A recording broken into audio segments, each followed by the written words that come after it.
A paz do Senhor, irmãos. Gênesis capítulo 13, versículo 17 e 18 diz assim: Levanta-te, percorre essa terra no seu comprimento e na sua largura, porque a ti a darei. Abraão armou as suas tendas e veio e habitou nos carvalhais de Mamré, ou de Mamré, que estão junto a Hebrom, e edificou ali um altar ao Senhor. Estamos hoje dando continuidade aos 7 vales que Deus permite, parte 2. Hoje nós vamos falar sobre o Vale de Hebrom. Nós vamos fazer 4 colocações significativas sobre o Vale de Hebrom. E aqui onde nós acabamos de ler, nós vamos fazer menção da primeira colocação. E que colocação é essa, irmão Cleiton? Vale de Hebrom, lugar de estabilidade financeira. Primeira colocação, Vale de Hebrom, lugar de estabilidade financeira. Aqui onde nós acabamos de ler, Abraão, ele já tinha uma fazenda e um gado considerável, né? Ele já tinha certas riquezas, certas posses, vamos colocar assim. Então, saindo do literal e trazendo para o campo simbólico, né? Saindo totalmente do literal e entrando no campo simbólico, nós vamos fazer menção de estabilidade financeira. Vale ressaltar que essa grande riqueza de Abraão não foi em Hebrom em si, mas no decorrer da sua peregrinação.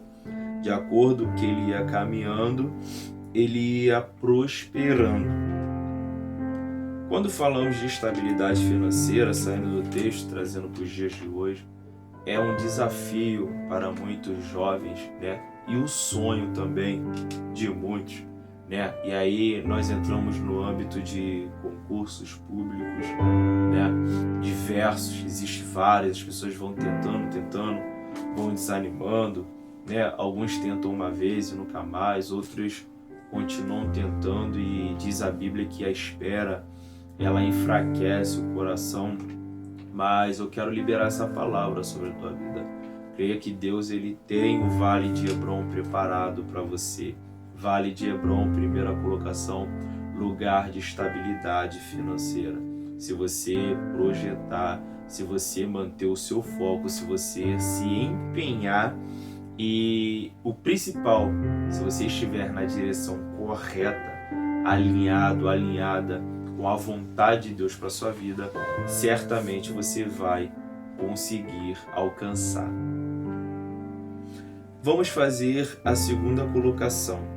A segunda colocação a respeito do Vale de Hebrom está em Gênesis capítulo 13 também, só que um pouquinho antes. Está no versículo 6 e 7, nós vamos ler.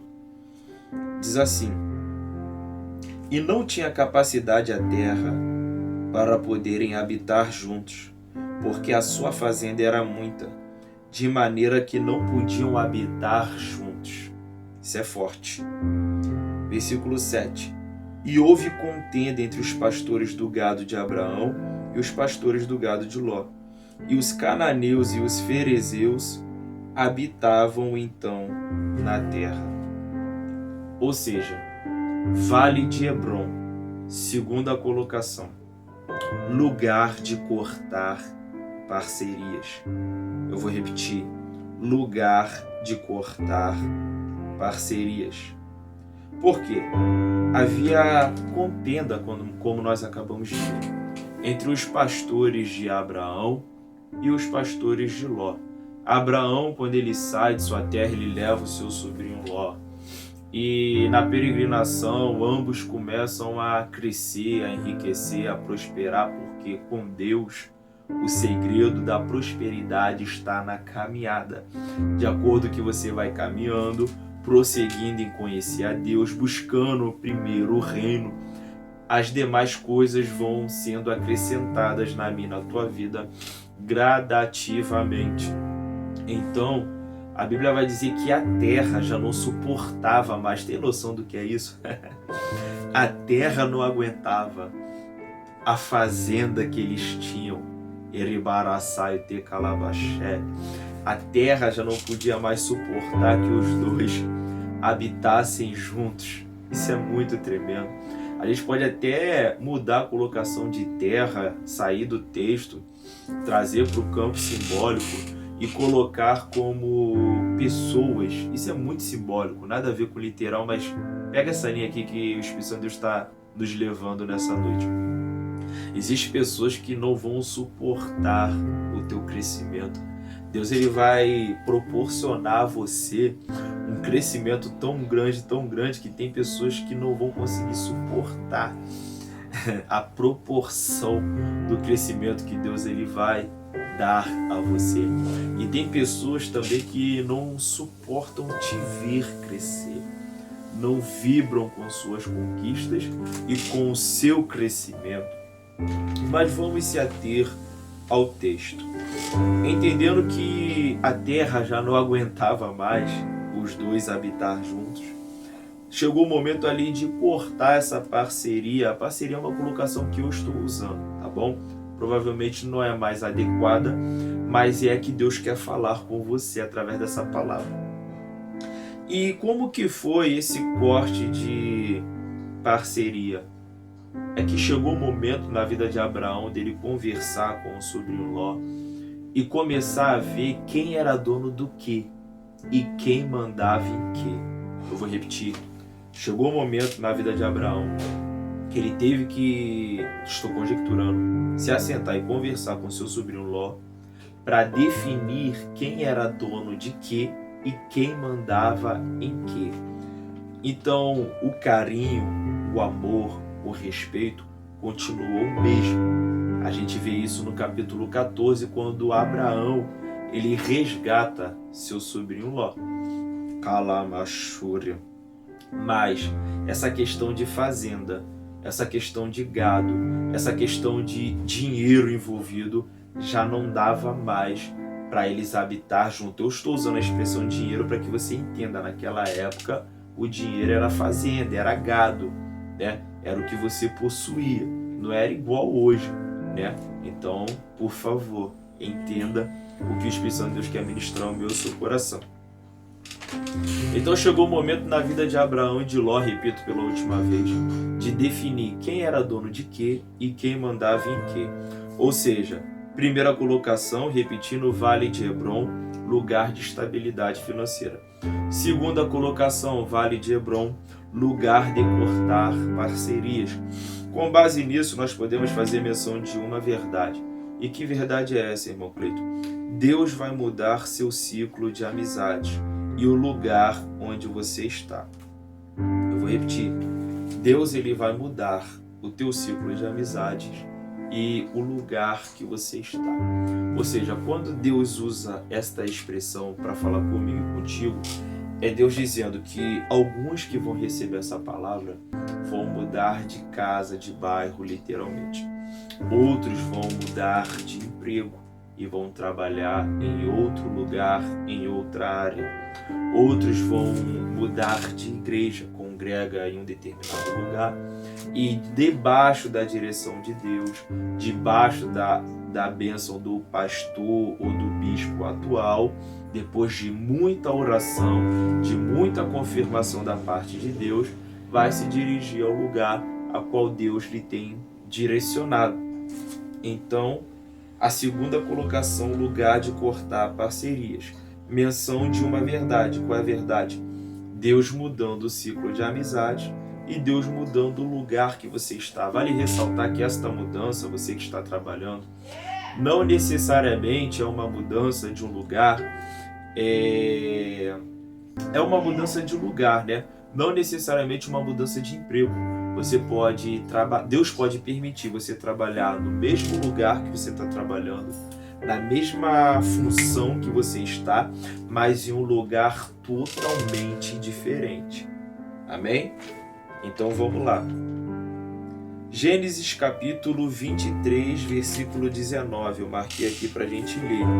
Terceira colocação. Gênesis capítulo 23, versículo 19.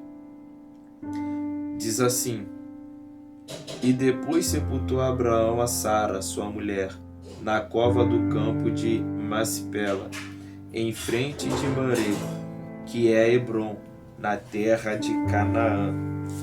Aqui nós estamos vendo Abraão sepultando a sua esposa. Ou seja, terceira colocação, o vale de Hebrom, lugar de sepultar aquele ou aquela que você ama. Eu vou repetir. O vale de Hebrom, lugar de sepultar aquele ou aquela que você ama.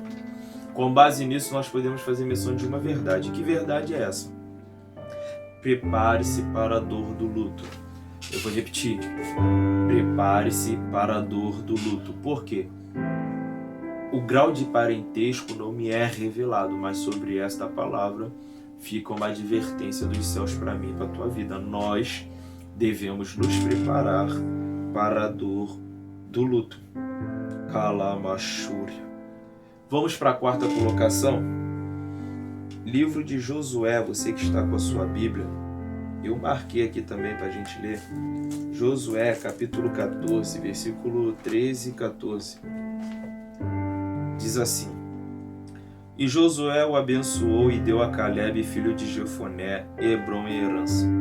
Portanto, Hebrom foi de Calebe, filho de Jefoné, o quenezeu, em herança até o dia de hoje, porquanto perseverara em seguir o Senhor, Deus de Israel. O vale de Hebrom, quarta colocação, lugar de receber herança. O vale de Hebrom, lugar de receber herança. A história de Josué, muito famosa, essa história de Calebe, quando ele recebe Hebrom em herança. Por quê? Quando os espias foram espiar a terra, Calebe e Josué estavam no meio desses espias, indo lá com a mesma missão e com o mesmo propósito. Eles voltaram com a mesma visão que todo mundo teve, eles também tiveram. E que visão era essa, irmão Cleiton?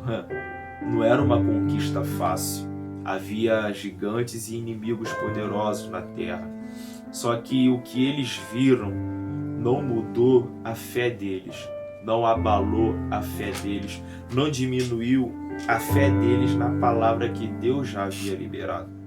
Então, quando se trata de promessa, você tem que, muitas das vezes, ter um ponto forte de equilíbrio para não deixar o que você está vendo, a realidade que você está vivenciando, te roubar, primeiro, a sua alegria e, segundo, a sua fé. Porque como você vai vivenciar promessas se você deixar a incredulidade tomar o seu coração? Calebe, ele vai dizer para Josué: olha, 40 anos, quando eu tinha 40 anos, eu recebi a promessa. E 45 anos se passaram, desde o dia que eu recebi a promessa, tá aqui, eu estou abrindo para a gente ler, até o dia de hoje. E qual era a minha força, tal agora é a minha força, para entrar, possuir e conquistar a terra. Isso é Calebe, se não me falha a memória, falando para Josué. Ou seja, eu vou dizer com minhas palavras, é como se Calebe dissesse: você está preocupado com a minha idade? Não se preocupa com a minha idade, não. Se preocupa com a força que eu tenho. E te digo mais, a força que eu tinha quando eu recebi a palavra é a força que eu tenho agora para entrar, possuir e conquistar. Se você chegou até aqui comigo, está recebendo essa palavra, eu quero que você repita bem forte para o adversário da tua alma ouvir. Ele está ao derredor, e para que ele possa ouvir que você está pegando essa palavra profética sobre a tua vida. Repita bem forte para Satanás ouvir: eu ainda tenho força. Eu manda calabaço, rianda, candaraba. Repete mais uma vez, fala, mas fala com convicção e com autoridade. Eu ainda tenho força. Basicamente, no campo simbólico, é como se Calebe tivesse dito isso para Josué: você está preocupado com a minha idade? Não se preocupa com a minha idade, mas se preocupa com a força que eu tenho. Ele está dizendo, 45 anos se passaram e eu ainda tenho força. Tu que te calabadassai. Eu libero essa palavra sobre a tua vida. Você ainda tem força. E a força que você tem, olha o rema descendo aí, é o suficiente para você entrar, possuir e conquistar o que Deus já liberou sobre a tua vida. Apenas para complementar, se você ainda não assistiu essa mensagem, vai lá. O tema dela é hemorragia espiritual, mas só para fechar essa questão de possuir herança. A mulher do fluxo de sangue, ela não tinha nada, né? Ela vendeu tudo que tinha para conseguir dinheiro e tentar ser curada, mas os médicos não podiam ajudar ela. Quando ela toca na orla das vestes de Jesus, nós podemos conjecturar ela começando a ter um choque de realidade. E que choque de realidade é esse? Ela está pensando, estou conjecturando, eu fiquei 12 anos me esforçando para ser curada deste mal. Eu vendi tudo que tinha para conseguir dinheiro e agora que eu estou curada, eu não tenho nada. Só que após curar ela, Jesus vai olhar para ela e vai dizer, filha.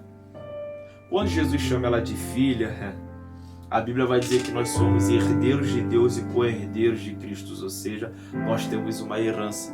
E a maior herança que nós temos é a salvação das nossas almas.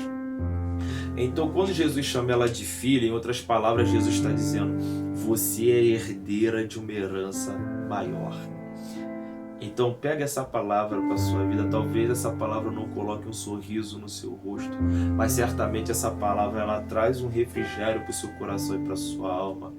Então para de choramingar ou de murmurar por causa de um carro que quebra, ou uma Kombi, ou um caminhão, ou uma moto que quebra e não tem dinheiro para consertar, uma TV que quebra, uma máquina de lavar, uma geladeira, eu não sei, mas Deus sabe e Ele conhece. Para de chorar, às vezes por causa de um aluguel que atrasa ou uma conta que não é paga, e entenda que você é herdeiro de uma herança maior. Você é herdeira de uma herança maior. Recebe essa palavra em nome de Jesus. Amém.